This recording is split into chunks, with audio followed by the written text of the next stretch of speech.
Naagi ka usang nga na-enkwentro na ako. Maugi pag-kuha niya sa opisina. Isa, ay, pastor. Ako lang sulayan, pastor, kay mas hindi makaigo. Dili ta kahikalimtan, pastor, kung makaigo. Kaya siya, istorya.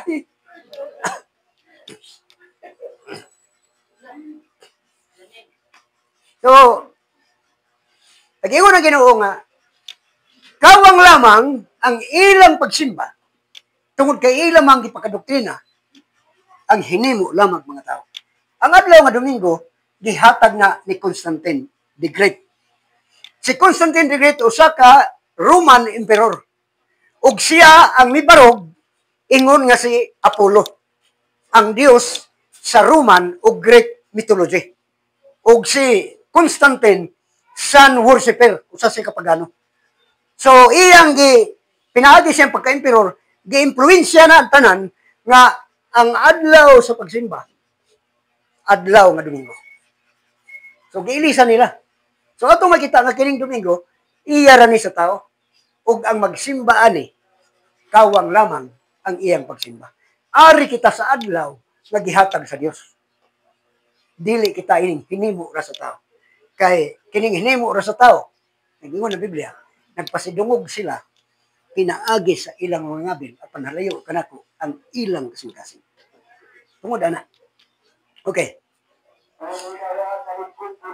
Ang adlaw nga ipapahulay. Mao usa ka adlaw nga gigahin sa Dios. Nga iyang gibalaan o gipanalanginan. Labaw kay sa ubang adlaw. Ug kini gipahimutang niya sa napulo ka sugo. Kining napulo ka sugo mo nang gitawag og moral law.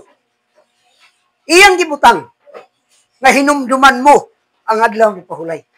Nakita sa Dios nga sa pagpanlabay sa daghang katuigan, daghana ang mga tao nga mahikalimot sa adlaw ng pahulay ug dili nalila ni sa gupon. Dili nalila sa gupon. Mo nang ang sugo nag-ingon, hinumduman mo.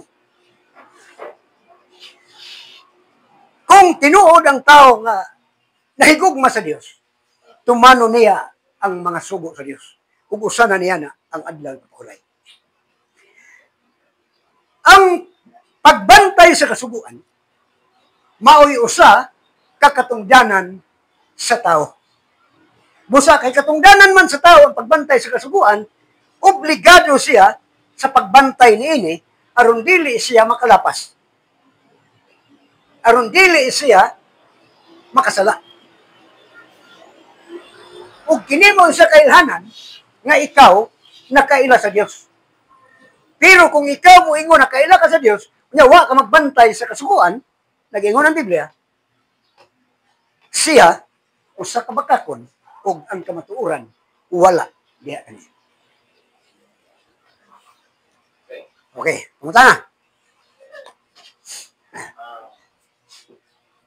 Kining napulo sugo ang balaod dili na dugangan o dili kulangan. Sumala sa balaod. Karon kung mangutana sila, wala ra ba sa napulo ka sugo ang paghatag sa kapulo sa opening. Kung gano'ng inyo ang didugangan, ang napulo ka sugo, mawala niya. Okay. Ang pagkaon sa balita pa, ang pagdili sa pagkaon pa, wa po sa napulo ka sugo. Na kung imo daw ng ipinitan, idugangan mo ang kasuguan na ang pinayang naging lubagan. Ang pako niya ang lugar. Kulangan po niya sa pahit kasi nagkulang po. Kaya sit up na ganito, hindi na dugangan na kulangan. Sa gayon ako, ang napulo ka sugo, moral law. Nagisgot ni sa imong moral, sa imong digdinad, sa imong kadungganan. Lahi katong sugo, nga dadon mo ang ikapulo. Lahi ito. Ang tubag na to, ilani nga, di lang kay napulo ra kasugo ang atong gibatayan. Kaya wala man yung pag-inulsol, pabautismo, hatag sa kapulo, kung manubra naman. Dili kita mo ingon nga dili lang napulo kay malkansa kita. Kaya ang gihatag sa Dios napulo ra magkasugo. Moral law. So, gawas ani Napay na. Kung doon na may sugo, kung imo lang tanaw ng atong gobyerno, doon na kita gitawag og konstitusyon. Atay konstitusyon. Nasa kitay mga ordinances. Nasa kitay mga gitawag og executive order.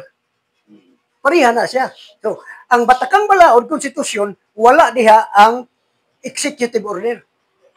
Ang executive order, iyara na sa presidente. Ang presidente lang makahatag. Muna gitawag og executive. Pag-ingon sa presidente nga, dili sa dayonon ang project, kaya ato santunan. Walay makasupa ka na. Executive order na. Dili na sa konstitusyon na to. So, ang Diyos nagatag sa iyang napulo kasugo, pero, moral kini. O kung doon na may lain ini, gitawag to sila gitawag na to og mga kining rules or policy nga ang mga tao sa Dios mosunod. Sama na lang sa kining gitawag og seremonyalo, kabahin na niya na ang pagdala sa ikapulo. Pagdala sa mga halad. Kung mula ka to, hindi sila nga, ipunan ka sa mga seremonya. Okay. Wala na ito. Pagladhalan. Sa dihang gibungkag ang seremonyalo,